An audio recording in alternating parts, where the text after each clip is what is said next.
ধর্ষকের মৃত্যুর আগে ধর্ষিতাকে মৃত্যুবরণ করতে হয়। এটা হচ্ছে আমাদের সোনার বাংলাদেশ। একজন ধর্ষকের জীবনের মূল্যকে এত বেশি যে তাকে ফাঁসির মঞ্চে দাঁড় করা যাবে না।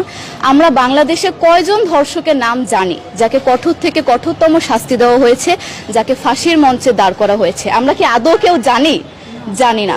অথচ আমরা কতগুলো যারা ধর্ষিত হয়েছে তাদের নাম জানি, অনেক বড়। এই লিস্ট আসলে অনেক বড়, বলে শেষ করা যাবে না। কুমিল্লার তনু, মাগুরার আসিয়া, 2 দিন আগেও কিশোরগঞ্জে 8ম শ্রেণীর একটি ছাত্রীকে বাসা থেকে তুলে নিয়ে ধর্ষণ করা হচ্ছে। বাবার হাতে মেয়ে ধর্ষিত হচ্ছে, ভাইয়ের হাতে বোন ধর্ষিত হচ্ছে। আমরা আসলে নিরাপদটা কোথায়? আমার মনে হচ্ছে আমরা যেন আইয়ামে জাহিলিয়া যুগে চলে গিয়েছি। মাঝে মধ্যে মনে হয় এর থেকেও খারাপ সময় আছি আমরা, কারণ ওই যুগে মেয়েরা অ্যাটলিস্ট সম্মান নিয়ে মৃত্যুবরণ করতে পারত। জন্মের পরপর জ্যান্ত মাটিতে পুঁতে দেওয়া হতো, আর আমাদের ধর্ষণ করে নির্মমভাবে তারপর মৃত্যুবরণ করতে হচ্ছে। যদি সরকার আমাদের ওই নিরাপত্তা নাই দিতে পারে, তাহলে সরকারের কাছে আমাদের অনুরোধ, আমাদের জ্যান্ত মাটিতে পুঁতে দেখ। আমরা বেঁচে থাকতে চাই না, আমরা সম্মান নিয়ে মৃত্যুবরণ করতে চাই। আমরা এই দেশে থাকতে চাই না যেই দেশে আমাদের কোনো নিরাপত্তা নেই, যেই দেশে রাস্তা দিয়ে হাঁটলে আমাদের মধ্যে একটা আতঙ্ক কাজ করে, কখন কি না কি হয়ে যায়। আইন উপদেষ্টা বললেন যে ধর্ষকের নাকি ফাঁসি দেওয়া সম্ভব হবে না, তাহলে নাকি নিরীহ মানুষকেও মাঝে মধ্যে ফাঁসির ব্যবস্থা করা, মিথ্যা মামলায় ফাঁসি দিয়ে ফাঁসির ব্যবস্থা করা হতে পারে। আইন উপদেষ্টার কাছে আমার প্রশ্ন, আল্লাহ না করুক আজকে যদি আপনার কাছের কেউ, আপনার বোন অথবা আপনার স্ত্রী অথবা আপনার মেয়ের সাথে যদি এরকম কোনো কিছু হতো, আপনি কি আসলে এটা বলতে পারতেন যে না, ধর্ষককে ফাঁসি দেওয়া যাবে না?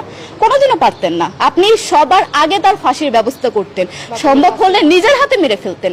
তাহলে আমাদের বেলায় কেন এত বৈষম্য? আমরা কি দোষ করেছি? আমরা কি নারী না? আমরাও তো কারো বোন, আমরাও তো কোনো বাবার সন্তান, আমাদেরও তো বেঁচে থাকার অধিকার আছে, তাই না? কিছু হলে মেয়েদের পোশাকের দোষ দেওয়া হয়। আমার কাছে প্রশ্ন, একটা 8 বছরের শিশুর মধ্যে এরকম কি থাকতে পারে যেটা একটা পুরুষকে অ্যাট্রাক্ট করবে, যেটা একটা পুরুষকে সিডিউস করবে? সেরকম হলে আসলে ধর্ষণ করা হতো সবসময় প্রাপ্তবয়স্ক মহিলাকে। কিন্তু আমরা আসলে পরিসংখ্যান গবেষণা করলে দেখতে পারি যে ধর্ষক সবচেয়ে বেশি করা হচ্ছে শিশুদেরকে, কিশোরীদের সবচেয়ে বেশি ধর্ষণ করা হচ্ছে। দৃষ্টিভঙ্গি পরিবর্তন করুন, চিন্তা ভাবনা পরিবর্তন করুন, ধর্ষকদের আইনের আওতায় আনুন। যদি আইন উপদেষ্টা অথবা প্রশাসন যদি ধর্ষকদের শাস্তির ব্যবস্থা না করতে পারে, আমাদের হাতে তুলে দেন, আমরা নিজেদের হাতে শাস্তি দিয়ে দিতে পারবো। এই সাহস আমাদের মধ্যে আছে।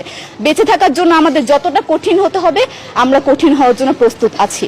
আমরা ফাঁসি চাই, ধর্ষকদের কঠোর থেকে কঠোরতম শাস্তি চাই। যতদিন না পর্যন্ত ফাঁসি দেওয়া হবে, যতদিন না পর্যন্ত ধর্ষকদের শাস্তির ব্যবস্থা করা হবে, আমরা আমাদের আন্দোলন অব্যাহত